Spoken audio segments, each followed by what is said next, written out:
Kalimantan. Kenapa saudara-saudara? Tahu nggak? Karena Tuhan cinta. Tuhan cinta anak-anak Tuhan cinta. Jadi malam hari ini kelihatannya hanya sepele saja, tapi saya yakin kita akan mempersiapkan sesuatu yang baik. Karena Tuhan akan disenangkan. Kita persiapkan hati kita. Mari kita menenangkan hati kita. Kita masuk saja.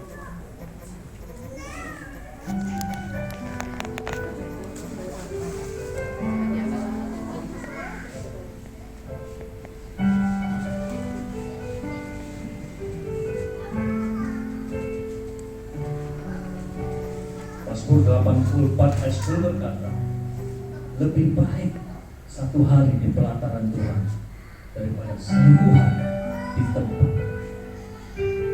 Amin. Mari saya mengatakan ini semua, kita menghadap Tuhan hanya dekat Allah saja. Kita nyanyikan hanya dekat Allah saja. Hanya dekat Allah saja.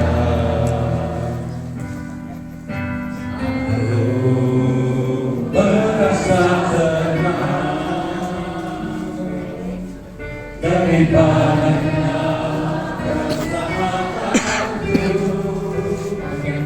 gunung batu dan keselamatanku.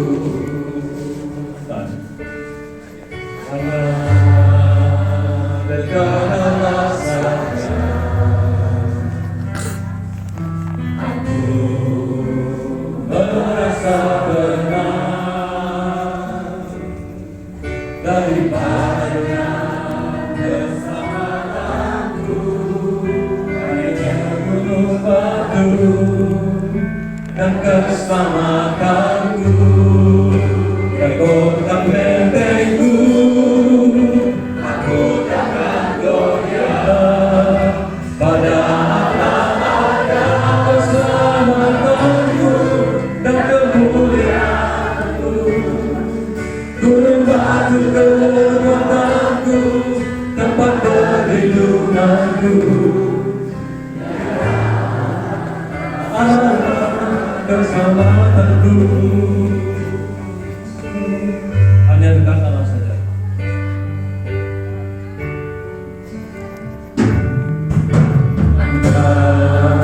Dekat Allah saja.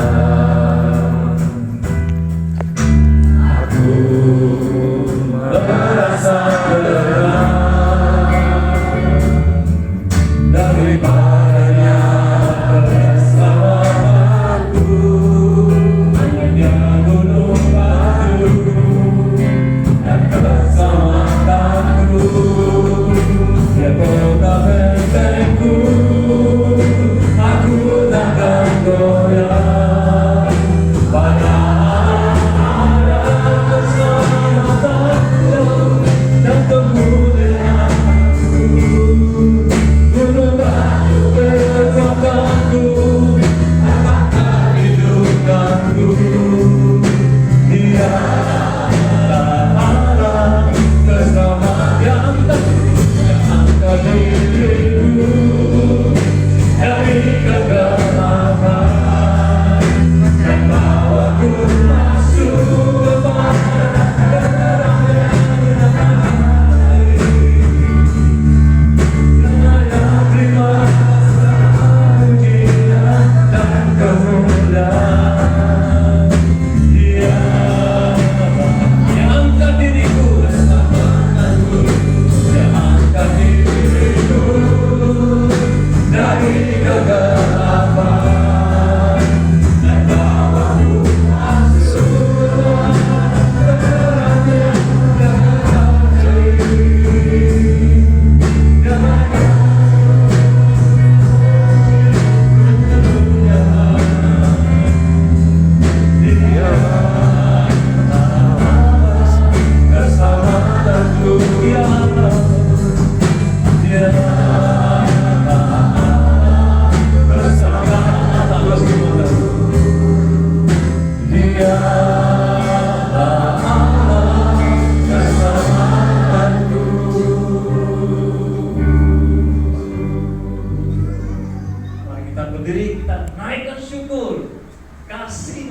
besar.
Kami bersyukur Tuhan karena kasih setiamu yang tidak pernah berubah dari dulu sampai hari ini.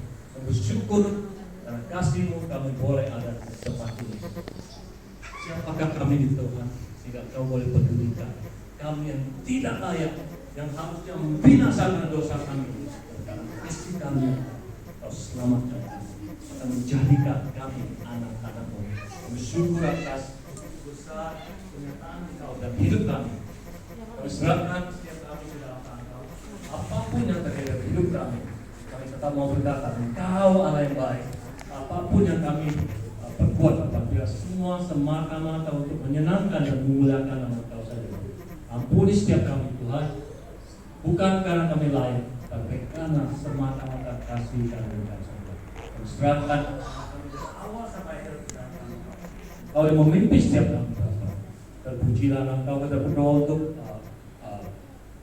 pembicara kami, urapi dia, pakai dia, setiap kata-kata yang disampaikan begitu jelas bagi kami dan menjawab permohonan doa.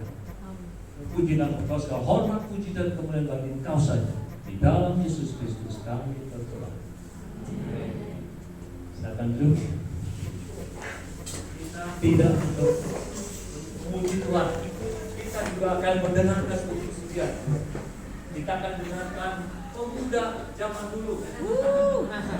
yang mencoba memudahkan Tuhan dengan segala keterbatasan. Kami belum banyak latihan, jadi kalau kalian lihat yang pakai kertas, maklum sudah setengah tua.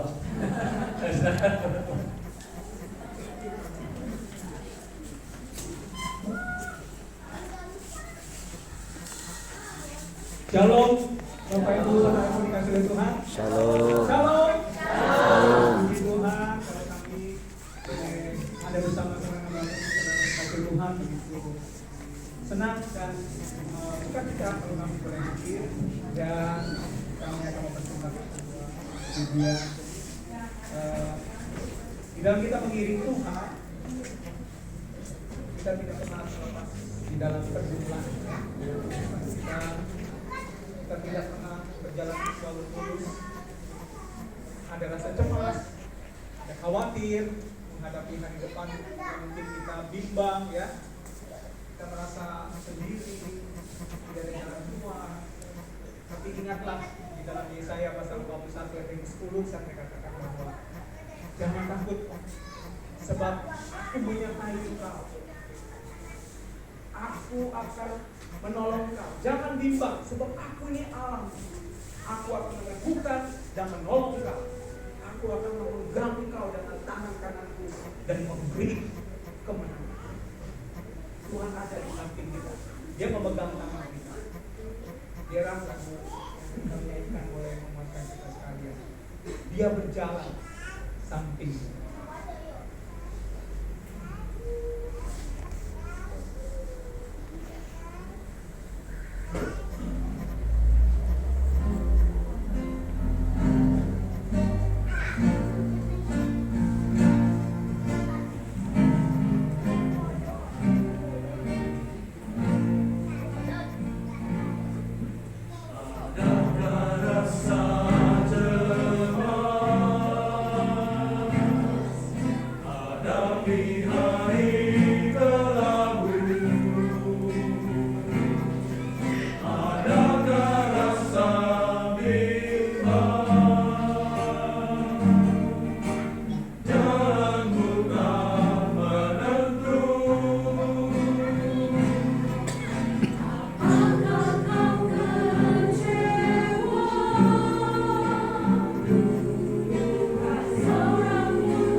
saya ini lagu yang sangat indah sekali. Saya juga baru belajar 2 kali, makanya contek terus. Tahu nggak saudara siapa yang menciptakan lagu ini? Yang tadi bicara itu. Saya dapat bocoran ketika dia ciptakan lagu itu lagi single. Saya nggak tahu kenapa dia ciptakan lagu itu. Nanti tanya langsung pada orang. Ada satu lagu yang sangat memberkati kami, khususnya di gereja Emmanuel. Lagu bahasa Hokkien. Saya dengar di sini kan Wai Chiu. ada yang ngerti Hokkien. Pasti. Artinya Kan. cat. Kan. Ken ngai siu. Kalau diterjemahkan Yaso Sinjiaho, catnya apa? Oh, Xin Jia Ho. Yaso Anho. Yaso An Ho. Yaso Anho. Ya. Xin Jia Ho. Wai Xin Yaso Xin Jia Ho.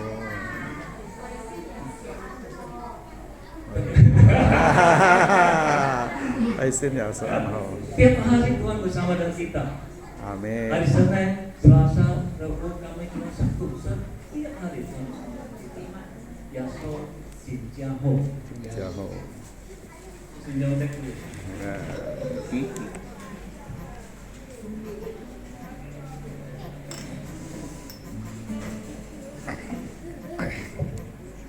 Xin Jia Ho.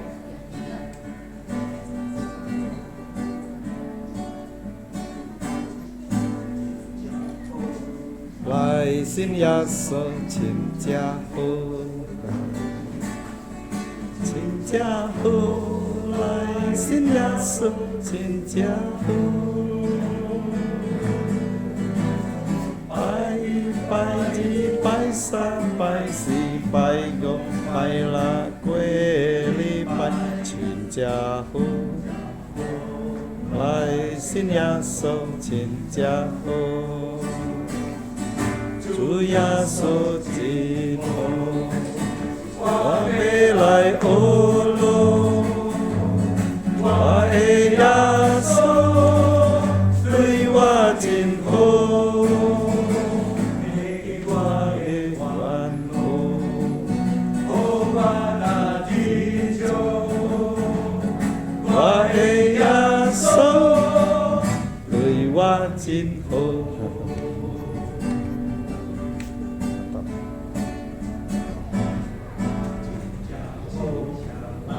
Xin Yaso Xin Jia Ho. Xin Jia Ho. Lai xin Yaso Xin Jia Ho. Pai ít pai di pai sa pai si pai go pai la ve le pai Xin Jia Ho. Lai xin Yaso Xin Jia Ho. Jin Ho. Wa le lai ho lo. Wa e Yaso. Lui wa Jin Ho. E wa e wan ho. O wa na ji jo. Wa e Yaso. Lui wa Jin Ho.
Kalau saya lihat dari atas, yang di bawah itu kayaknya sudah pengen nyanyi gitu.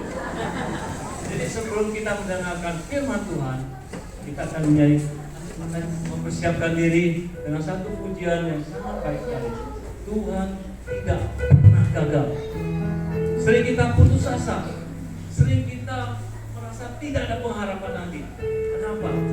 Sering kita menggunakan pikiran kita, kepintaran kita, pengalaman kita, kekuatan kita, bahkan cara-cara yang lama adat istiadat, peninggalan untuk menyelesaikan masalah. Tetapi hari ini saya mau katakan ada satu sosok, Tuhan tidak pernah gagal. Dia tidak pernah gagal. Dia lebih tahu cara membuka jalan. Dia lebih mengerti cara menolong hidup kita. Tuhan tidak pernah gagal.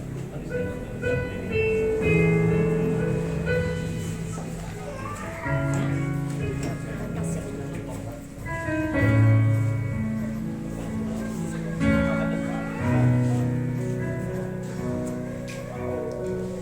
Kau yang lebih tahu cara untuk membuka jalanku. Engkau yang lebih mengerti cara untuk menolong hidupku. Ku percaya Kau Tuhan yang tak pernah gagal, menjadikanku lebih dari pemenang. Ku percaya Kau Tuhan yang tak pernah lalai, menepati janji-janji-Mu.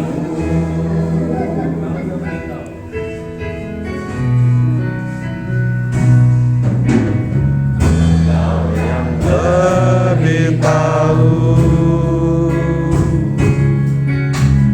cara untuk membuka jalanku. Engkau yang lebih mengerti cara untuk menolong hidupku. Ku percaya Kau Tuhan yang tak pernah gagal, menjadikanku lebih dari pemenang. Ku percaya Kau Tuhan yang tak pernah lalai, menepati janji-janji Kau Tuhan. Percaya Kau Tuhan yang tak pernah gagal, menjadikanku lebih dari pemenang. Ku percaya Kau Tuhan yang tak pernah lalai. Ku percaya, tanyakan dengan setengah suara. Sampai Janji ku percaya. Cepat-cepat. Ku percaya Kau Tuhan yang tak pernah gagal, menjadikanku lebih dari pemenang. Ku percaya Kau Tuhan yang tak pernah lalai, menepati janji-janji-Mu. Percaya Kau Tuhan yang tak pernah gagal, menjadikanku lebih dari pemenang. Ku percaya Kau Tuhan yang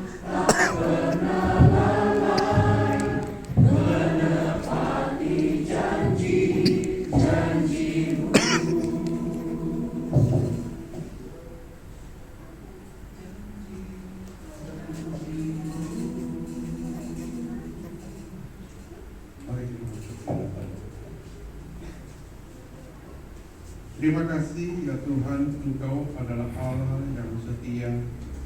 Meskipun seringkali kami tidak setia kepada Tuhan, setelah kami diselamatkan Tuhan dan mengalami pengampunan dosa, tetapi kami masih mempraktekkan hidup di dalam roh-roh dunia yang miskin, hidup di dalam penyembahan yang tidak sesuai dengan kehendak Tuhan.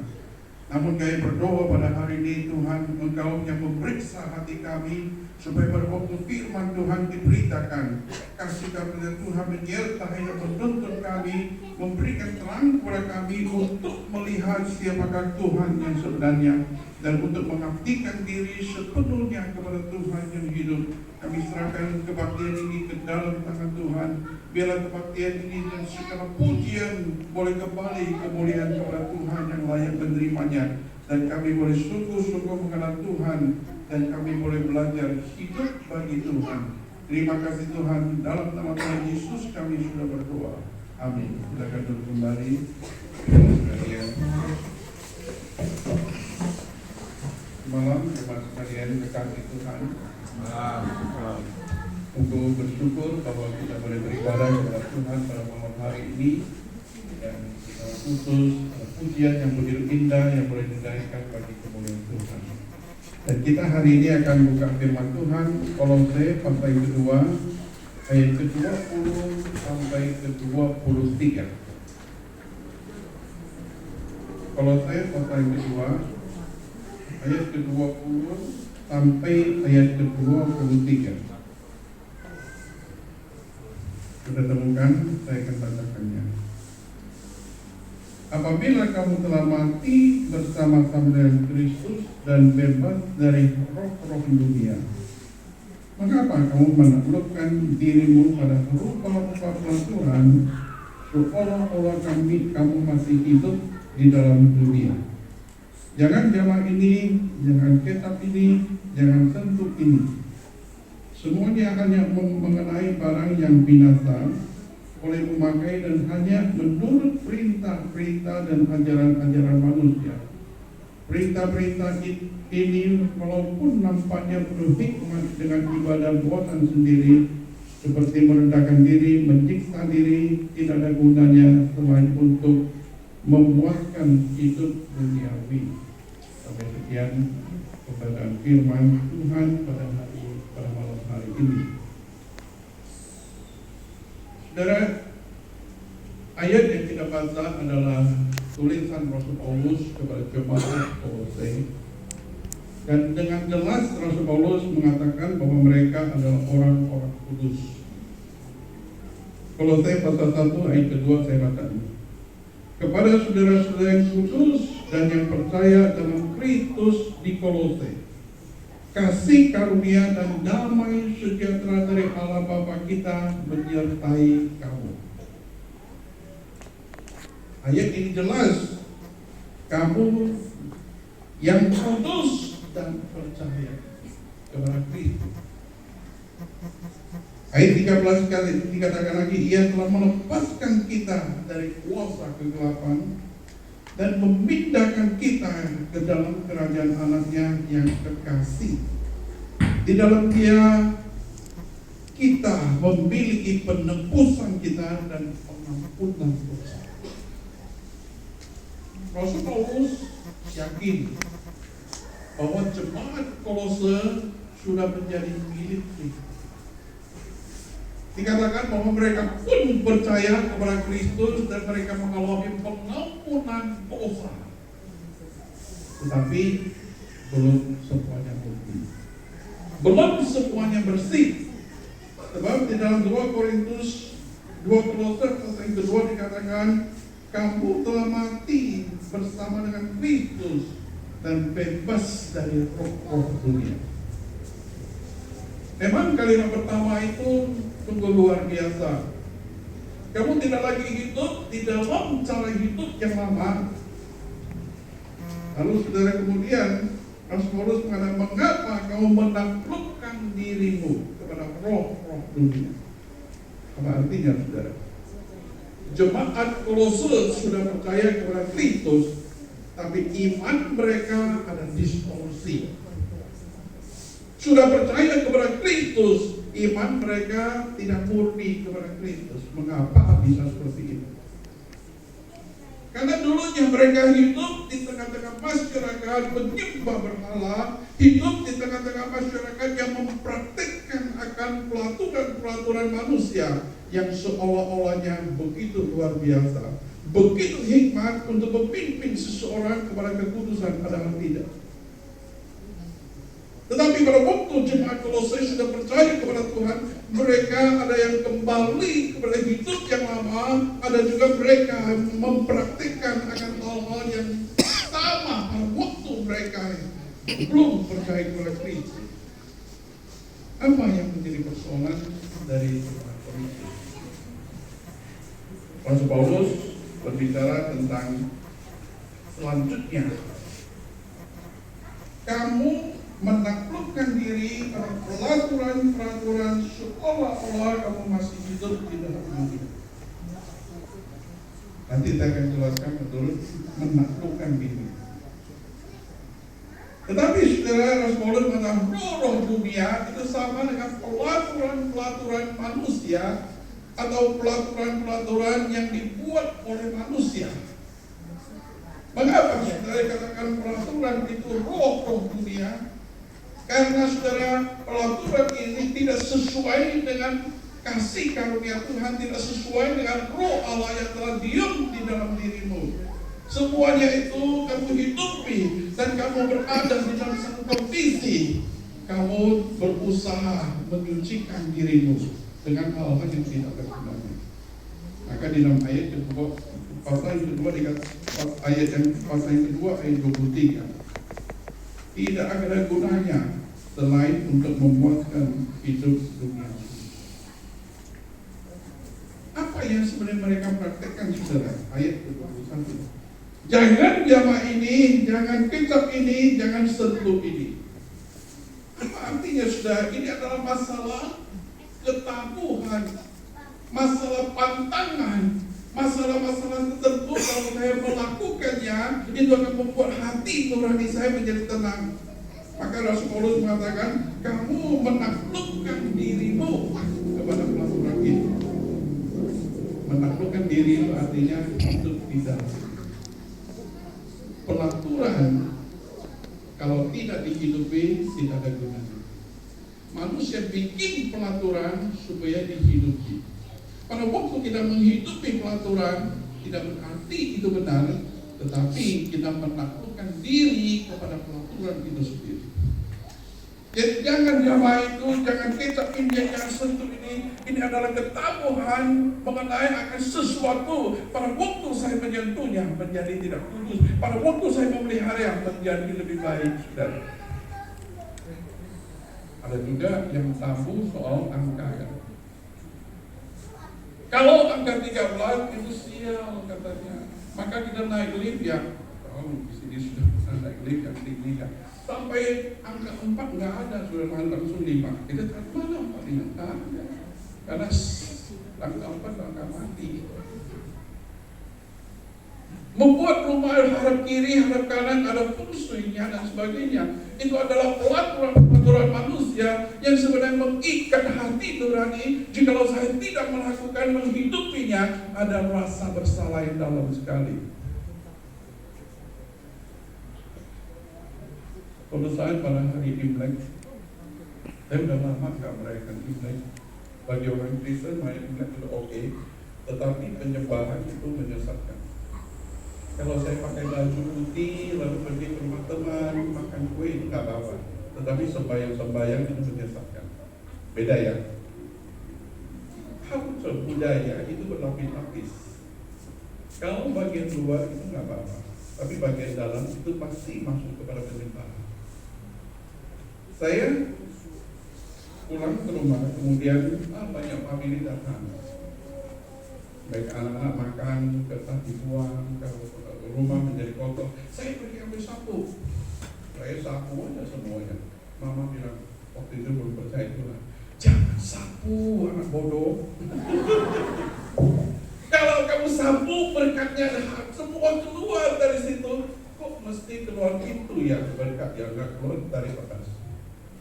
Saya bilang nggak apa-apa mama, mamanya berebut sapu dengan saya kasih ke mama simpen sapu itu tak pernah ada sampai sekarang. Ada mitos, ada tabu ini, tabu itu pada hari tertentu membuat kita itu kalau menjaganya membuat hati Tuhan ini lebih tenang, tidur lebih tenang, hati lebih baik dan sebagainya. Saya pernah membesuki satu jemaat sudah datang gereja. Lalu pada waktu saya membesuknya itu, kenapa sudah lama nggak ke gereja? Lalu dia bilang, saya rasa hati saya nggak enak. Oh kenapa? Nggak enak sama orang gereja atau nggak enak apa yang terjadi? Saya itu rasa bersalah, tapi saya mesti melakukannya. Kenapa? Saya itu semua bulan yang lalu mimpi suami saya minta makan. Dia suaminya sudah mati. Waktu dia minta makan, saya itu rasa nggak enak. Kalau saya lakukan rasa bersalah. Kalau saya tidak melakukan, suami saya kelaparan di situ. Oh gimana ini Pak? Akhirnya dia diam-diam dia pergi sembahyang kepada suaminya yang kurang makan. Lalu saya tanya, dia tua orang mati nggak bisa makan ya? Betul? Oh, rohnya makan. Roh itu nggak perlu makan, betul? Mengapa orang mati masih bisa makan? Orang yang hidup yang makan. Orang sakit aja susah makan, apalagi orang mati.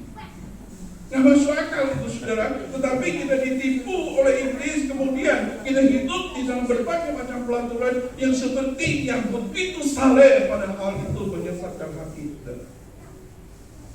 Rasul Paulus mengatakan, jangan sentuh ini, jangan sentuh ini, jangan lakukan ini, jangan lakukan ini, jangan ini, jangan itu dan sebagainya.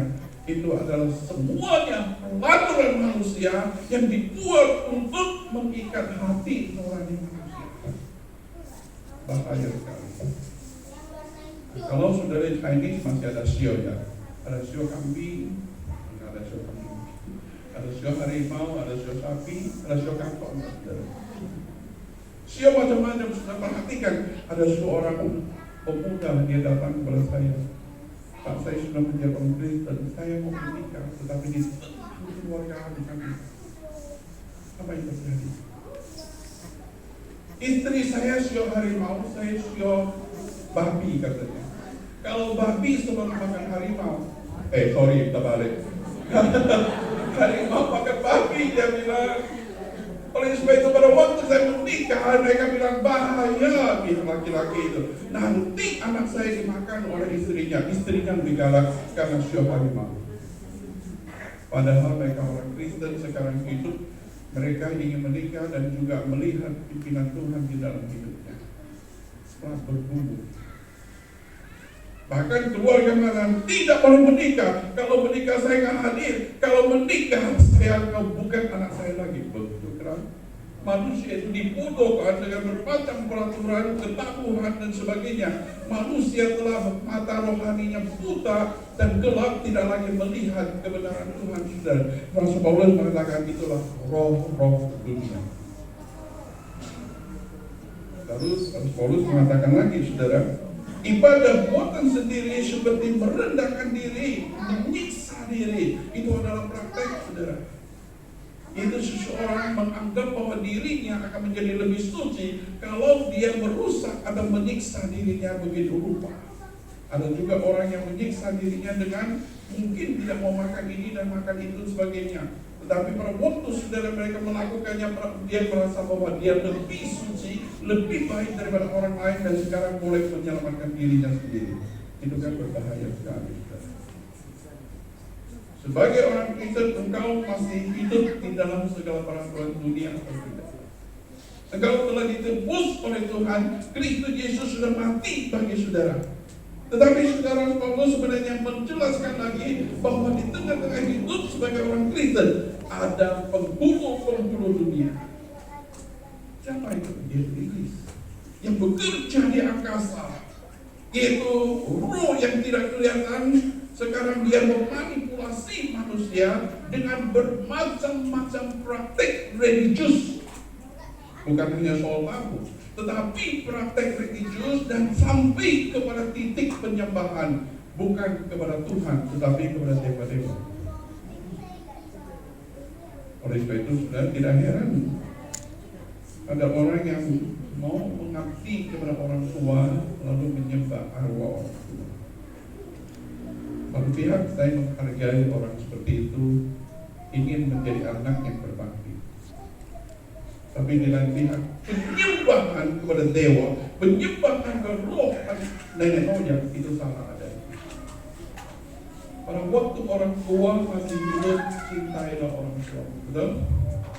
Pada waktu orang tuamu sakit, rawatlah mereka dengan kasih Tuhan. Pada waktu orang tuamu susah ataupun senang, engkau berada bersama dengan mereka. Pada waktu orang tuamu belum percaya pada Tuhan, beritakan Injil kepada mereka. Orang tua melihat hidup anak-anaknya menyenangkan hati Tuhan, mungkin menyenangkan hati orang tua, atau dia berhasil, saudara, orang tua senang. Itu artinya berbakti kepada orang tua.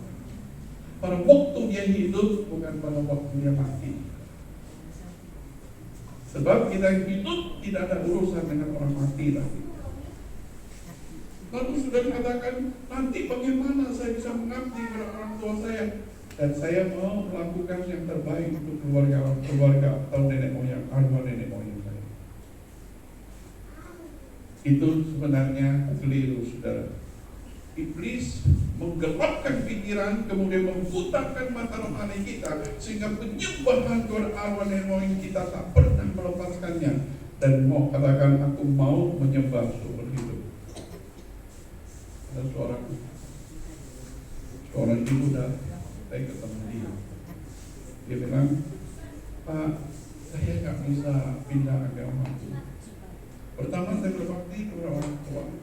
Saya masih mikir kepada orang tua. Yang kedua, kalau saya pindah agama, saya digantung di tengah-tengah langit, sudah. Karena saya menjadi buta. Lalu saya bertanya, Pak, dari mana kamu, Ibu, dari mana kamu tahu bahwa kalau mau pindah percaya kepada Tuhan Yesus, kamu akan digantung di angkasa? Siapa yang kasih tahu? Dia bingung, sudah. Siapa yang kasih tahu saya? Oh, si itu. Lalu saya tanya, si dia itu dari mana dia tahu?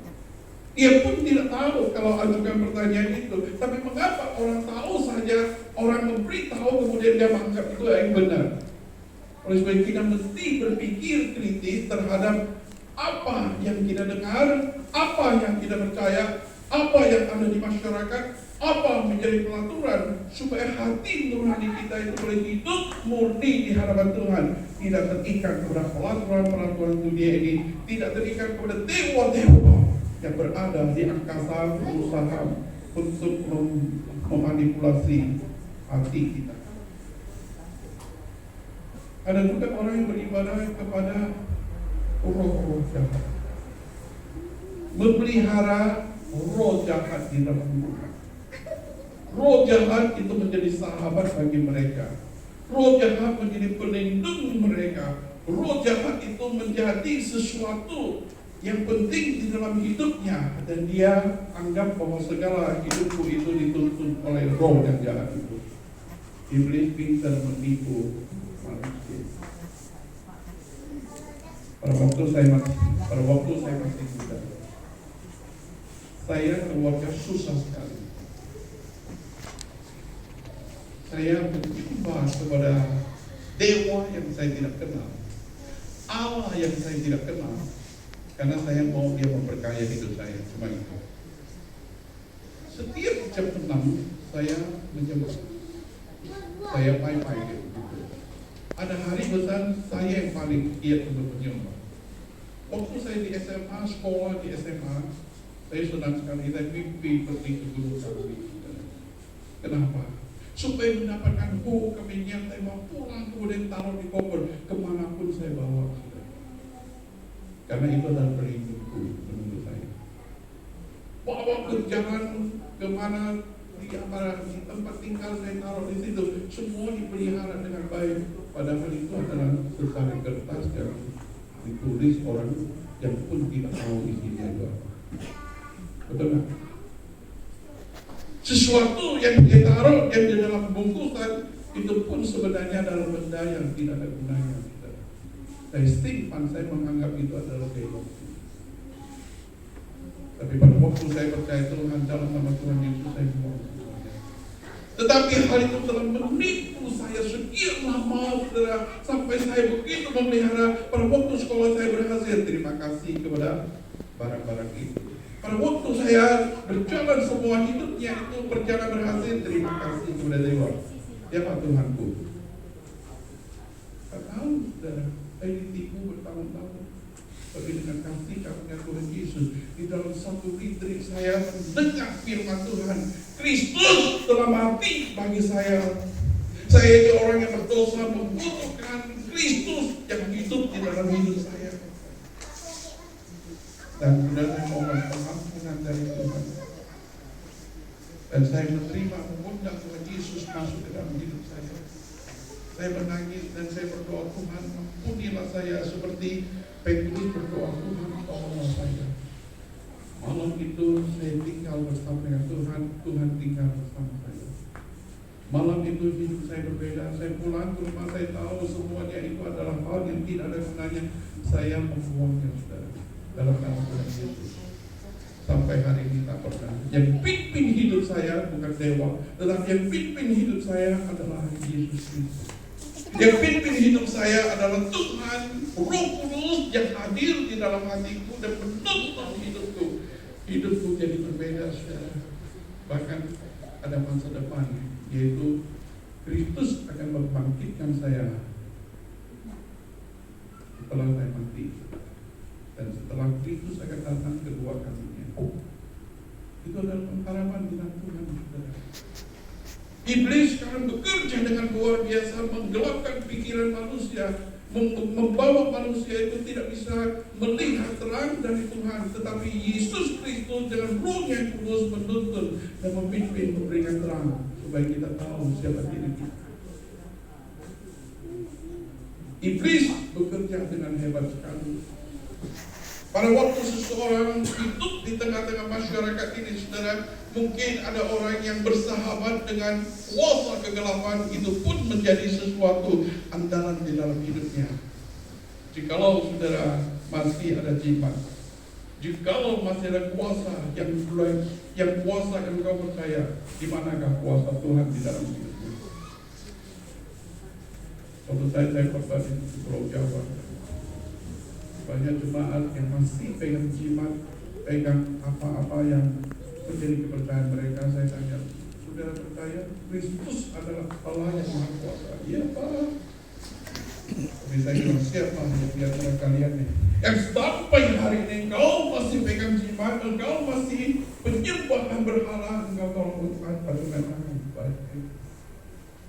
Satu pihak mau Tuhan tetapi di dalam berhala tidak mau Tuhan. Satu pihak ingin kuasa Tuhan tetapi ada kuasa yang lain.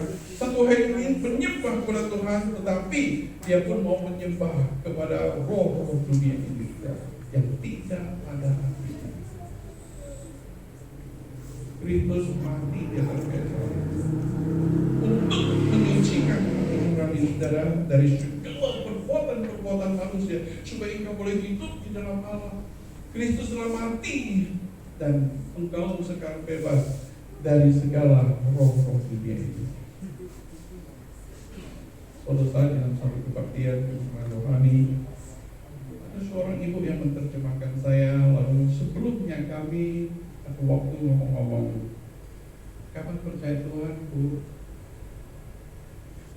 Dan dia jawab dengan serius sekali, saya dulu adalah penyembah berhala.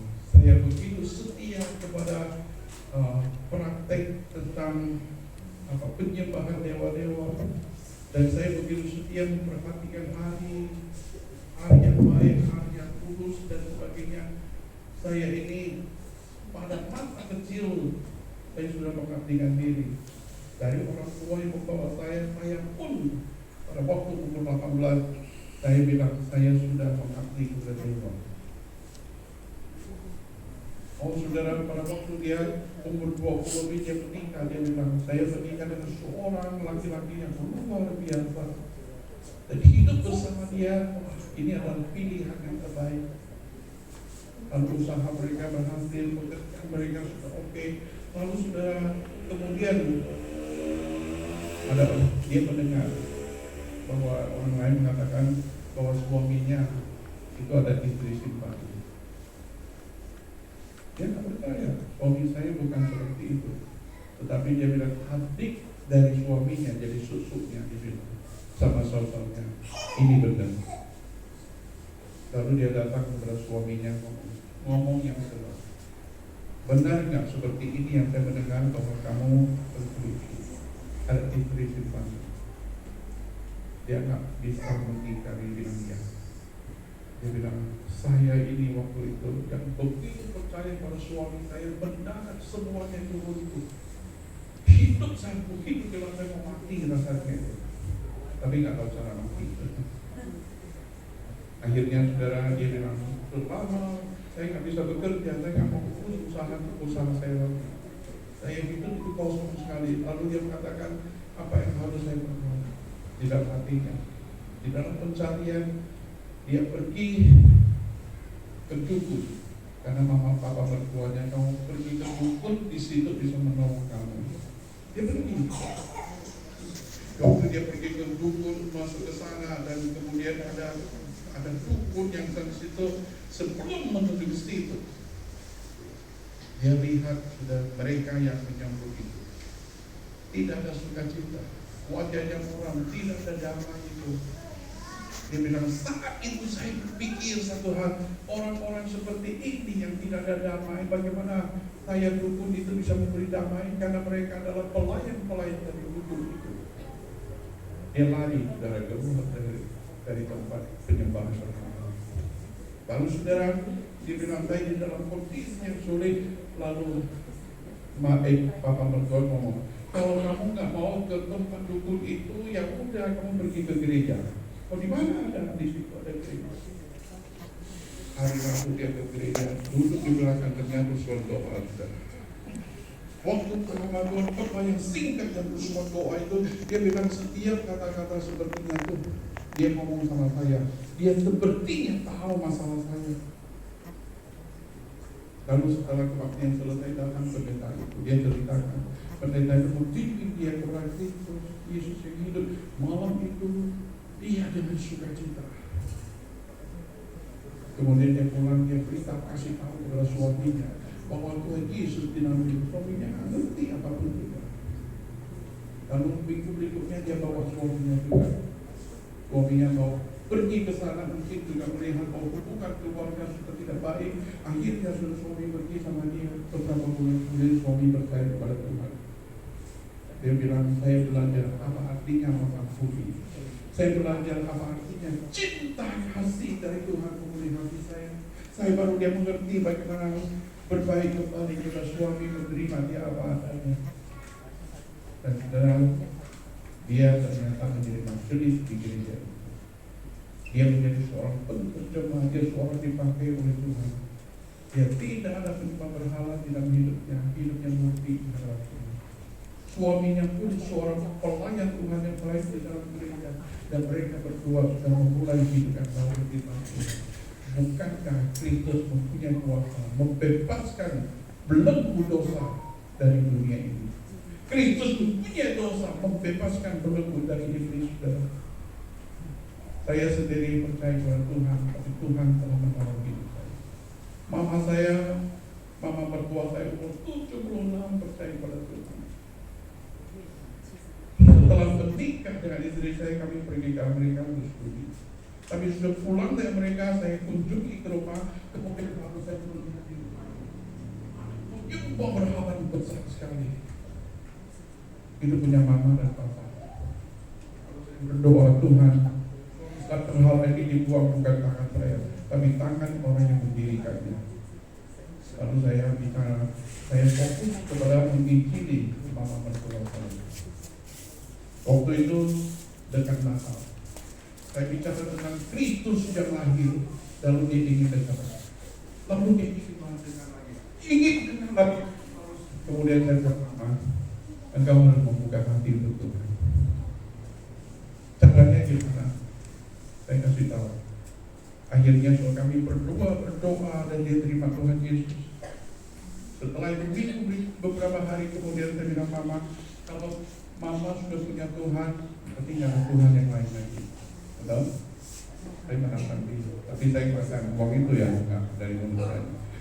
Kalau ada Tuhan di dalam hidup, tidak ada Tuhan yang lain. Lalu Mama saya bilang, iya aku mengerti, tapi kasih saya waktu. Saya pulang ke Jakarta, saya telepon teman saya untuk melayani Mama selama 3 bulan berikutnya. Lalu kemudian saudara, dia yakin tentang siapakah Kristus adalah juru selamat. Di akhirnya saudara, dia minta pendeta itu buang semuanya. Puji Tuhan, saudara. Bukan tekan saya membuang berhala, tetapi orang yang mendirikannya karena sudah percaya kepada Tuhan. Lalu teman-teman Mama yang seumur itu dia bilang, tua-tua lagi, makin tua makin jadi. Engkau sudah memelihara dewamu sekian tahun, pasti kamu akan terkutuk. Mama ngomong sama kami, saya bilang tidak. Hidup Mama di dalam tangan Tuhan. Tuhan adalah gembala yang baik bagi kamu. Kita bisa sakit, kita bisa sehat, kita bisa di dalam segala sesuatu kondisi, tetapi Tuhan menyertai, jangan takut. Dan tidak ada artinya saudara. Masuk ke 78, setelah tahun Mama percaya Tuhan, dia setia. Kalau dia tak sakit, dia pasti ke gereja walaupun dia naik kursi roda. Suatu saat kami, suatu saat saya dengan istri kunjungi dia di rumah kakak. Dia bilang, dia panggil saya datang, kemudian dia bilang, doakan saya. Aku butuh kekuatan dari Tuhan. Waktu saya mau doakan dia berlutut di depan saya. Seorang tua sudah 78 berlutut di depan anak menantunya. Saya bilang, Mama, bangsa. Dia bilang apa? Saya bukan berlutut di depan manusia, tetapi di depan Tuhan. Saya memberkati hidup, Pak. Tuhan memberkati hidup. Satu hari sebelum dipanggil Tuhan, masih di rumah, saya datang membaca Mazmur 23, satu persatu saya jelaskan. Mama bilang, iya, amin. Saya ingin bertemu dengan Tuhan. Saya rindu dengan Tuhan. Kami tak mengerti dia ngomong apa. Kami pulang besoknya sore dengan dia bisa dipanggil Tuhan. Kita di rumah. Ada damai sejahtera Tuhan. Ada masa depan. Ada hidup yang murni, iman yang murni di hati, di dalam hidup. Oleh sebab itu Kristus adalah jalan hidup kita. Jika engkau masih penyembah berhala, engkau datang kepada Tuhan. Jika masih ada roh dunia berkuasa di dalam hidup saudara mesti datang kepada Tuhan, memurnikan iman kita di hadapan Tuhan Kristus begitu mengasihi saudara. Mari kita berdoa kepala.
Mungkin saudara sudah percaya kepada Tuhan, sudah pernah menerima Dia sebagai Juru Selamat, tetapi hidup saudara belum murni, iman saudara belum murni.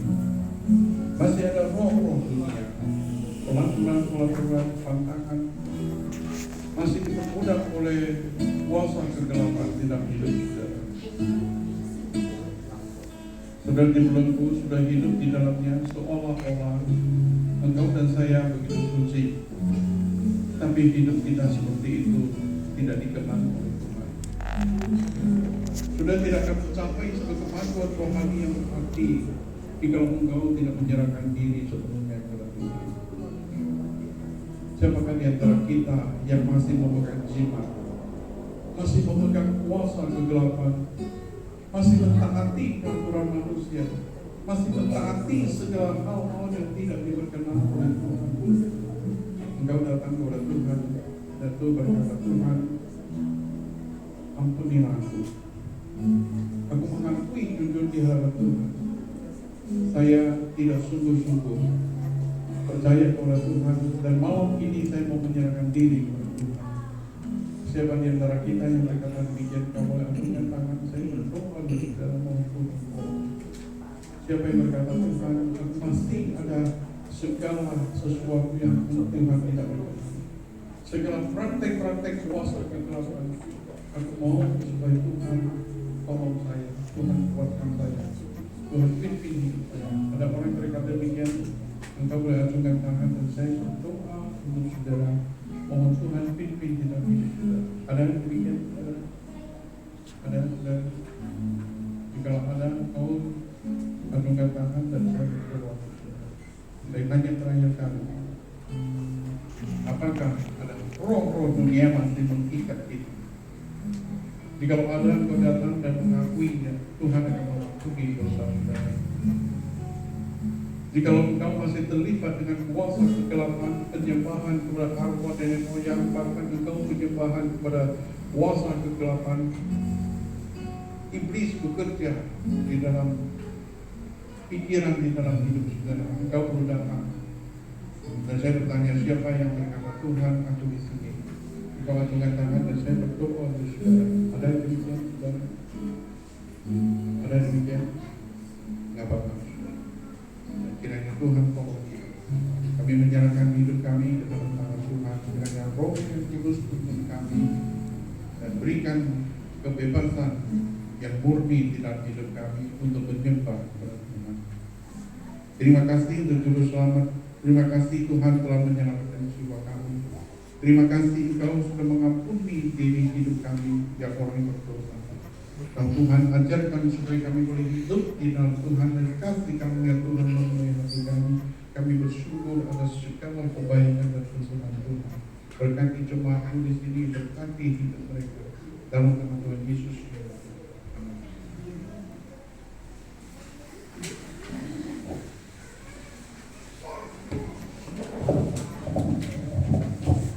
Saudara, kita akan merespon firman Tuhan hari ini. Maju kau berfirman.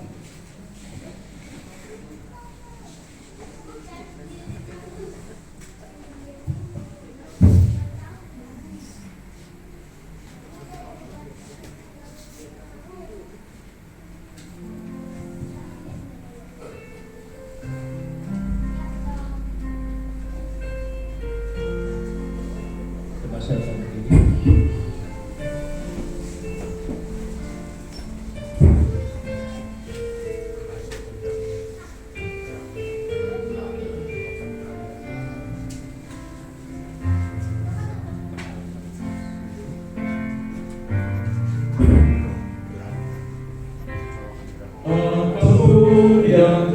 terjadi dalam hidupku ini, tak pernah ku ragukan kasih-Mu Tuhan.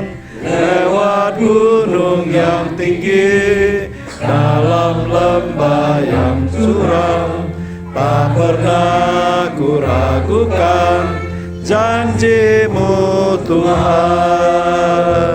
Kau berfirman dan bersabda dan selamatkanku, tiada yang mustahil bagiku. Yesus, ku percaya apapun yang terjadi,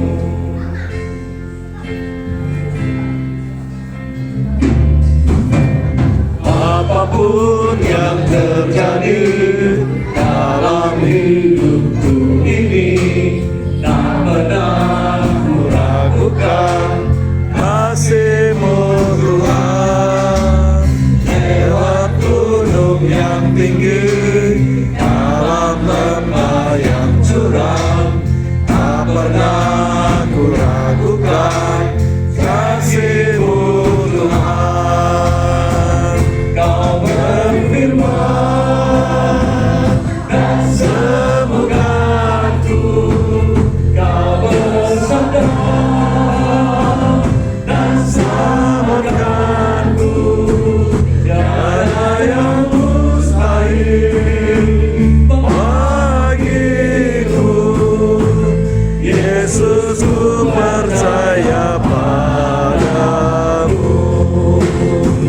Kau berfirman dan sembuhkanku, Kau bersabda dan selamatkanku, tiada yang mustahil bagiku. Yesus, ku percaya padamu. Yesus, ku percaya padamu. Yesus, ku percaya padamu. terima kasih. Duduk dalam tengah waktu.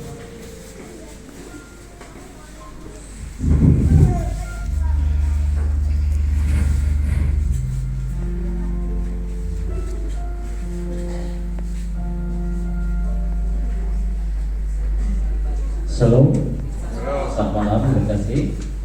Puji Tuhan, kita pada malam hari ini boleh bersama-sama datang ibadah. Dan saya ucapkan terima kasih kepada, wah ini kalau dikatakan ini tampak ikhlas ini dari grupnya Pak Tebis begini. Jadi buat kasih saya bersyukur, terima kasih atas dukungannya, motivasi yang saya bersyukur hari ini. Harapan saya jemaat-jemaat Singkawang juga boleh melihat 30 tahun yang lalu mereka masih single, dari kesaksiannya masih bujang, masih muda, tetapi hasil dari pelayanan mereka membentuk sampai hari ini terjadi. Yang pertama saya sampaikan untuk warta berkasih diingatkan hari Minggu besok ibadah kita jam 6.30 malam. Firman Tuhan akan disampaikan oleh Pendeta John Lee Markus, diundang untuk jemaat boleh hadir ya dalam ibadah hari Minggu besok. Nah kemudian di informasikan juga, mari setiap hari Rabu kita akan bersama-sama mengikuti doa ibadah malam di tempat kita jam 7 malam. Nah oleh karena itu dibawa kepada jemaat juga untuk boleh hadir. Ya memang kendala kalau hujan pasti alasan paling luar biasa, nggak bisa dicegah ya. Karena di Singkawang ini mayoritas masih bisa banjir jalan. Tadi saya coba ada banjir suka ya.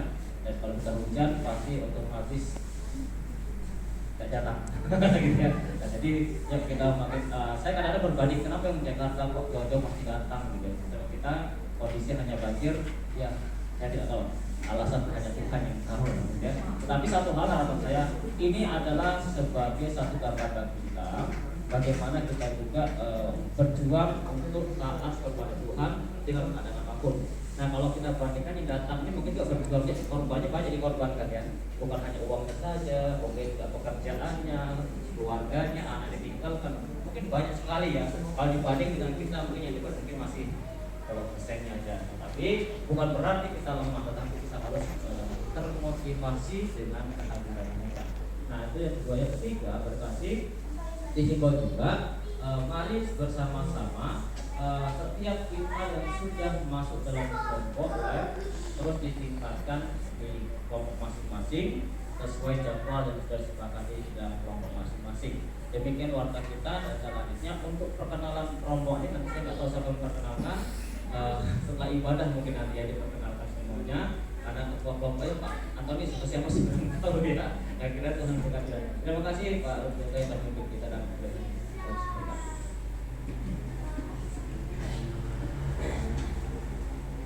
Sudah saya katakan dari awal, kami pun bertanya kenapa jauh-jauh datang. Ada apa ke Singkawa? Dari Amerika, dari Australia, dari China, dari Singapura, dari berbagai kota. Tetapi yang pasti satu, Tuhan sayang jemaat Metodis di Singkawa. Amin. Amin. Amin. Kami berharap ketika kami datang lagi, kami akan melihat orang-orang di sini dengan luar biasa, bahkan bisa punya hal yang luar biasa yang kita dapat. Mintaan yang mustahil bagi Tuhan. Amin. Ada pepatah mengatakan, kasih Bapak sepanjang jalan, kasih Ibu sepanjang masa, tetapi kasih selama-lamanya. Amin. Mari kita bangkit, kita nyanyikan lagu penutup. Tiada terukur kasih Tuhan, panjang lebar tinggi.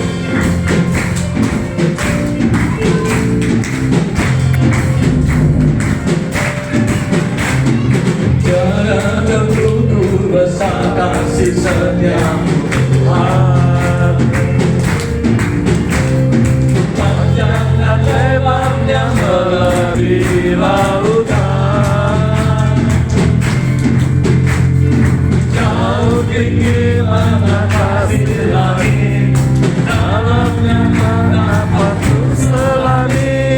Setiamu besar selamanya. Kasih setiamu besar selamanya.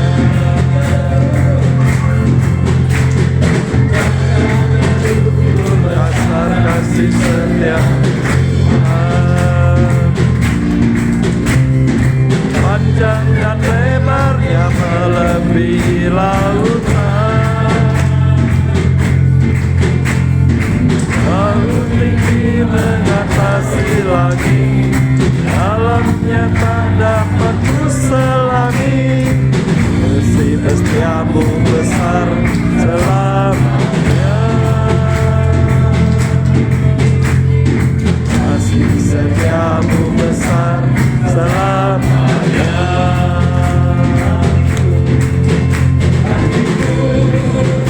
Syukur jiwaku memuji, hatiku bersorak memuji Engkau, Yesus. Ada kekuatanmu bersama anugerahmu, tak berhenti memuji nama-Mu. Tiada terukur yang wanita saja.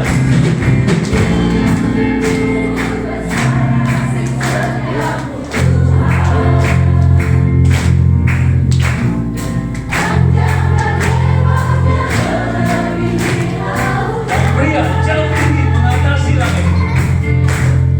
Jauh tinggi mengatasi langit, dalamnya tak dapat terselami. Kasih setiamu besar selamanya. Kasih setiamu besar selamanya. Hatiku bersyukur, jiwaku memuji, mulutku bersorak memuji Engkau, Yesus.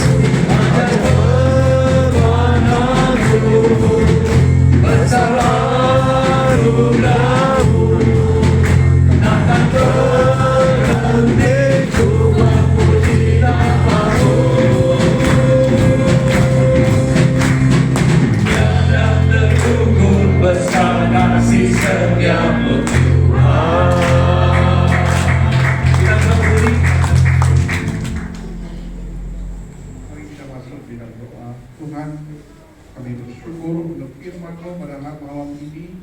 Kami bersyukur kehadiran Tuhan. Tuhan memberikan puji-pujian di dalam hati kami. Kami bersyukur Tuhan untuk firman-Mu kami boleh dengar dan kami mendedikasikan diri kepada Tuhan. Tuhan tuntun hidup daripada jemaat-Mu yang ada di sini, dan Tuhan pelihara mereka satu persatu sampai Tuhan Yesus datang kembali. Jemaat kekasih Tuhan, arahkan hati kepada Tuhan dan terima berkat dari Tuhan. Kiranya kasih karunia dari Tuhan kita Yesus Kristus, kasih Allah Bapa, dan persekutuan dengan Allah Roh Kudus menyertai saudara sekalian mulai saat ini sampai Tuhan Yesus datang kembali. Amin.